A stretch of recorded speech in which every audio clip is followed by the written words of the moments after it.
তুমি কি জানো চাঁদের এমন একটা দিক আছে যেটা আমরা কখনো পৃথিবী থেকে দেখি না। এই দিকটাই হলো চাঁদের অন্ধকার দিক বা dark side of the moon. কিন্তু আশ্চর্যের ব্যাপার হলো নাসা সেই দিকের অনেক ছবি প্রকাশ না করে মুছে ফেলেছে। প্রশ্ন হলো কেন?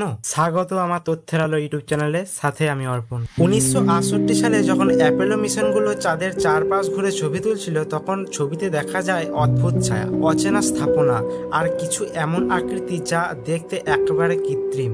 অনেকে বলে এইগুলো নাকি এলিয়েন বেস বা গোপন গবেষণাগার হতে পারে। নাসার প্রথম ছবিগুলো প্রকাশ করলেও কিছুদিন পরেই অদ্ভুতভাবে সেই ফাইলগুলো অফিসিয়াল সাইট থেকে উধাও হয়ে যায়। কিন্তু অনেক গবেষক বিশ্বাস করেন নাসা ইচ্ছা করে এই ছবিগুলো গোপন করে রেখেছে, কারণ হয়তো তারা চাঁদে এমন কিছু আবিষ্কার করেছে যা পৃথিবীবাসী জানার কথা নয়। ভাবতো চাঁদে যদি সত্যি প্রাচীন সভ্যতায় চিহ্ন বা ভিনগ্রহী স্থাপনা থাকে, তবে সেই প্রকাশ পেলে মানবজাতির ইতিহাসটাই বদলে যাবে।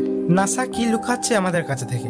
চাঁদের অন্ধকার দিকটা কি শুধুই পাথর আর ধুলো, নাকি সেখানে লুকিয়ে আছে এমন রহস্য যা আমাদের বাস্তবতাকেই কাঁপিয়ে দিতে পারে? তুমি কি মনে করো নাসা সত্যিই কিছু লুকিয়ে রেখেছে? তোমার মতামত কমেন্টে জানাও।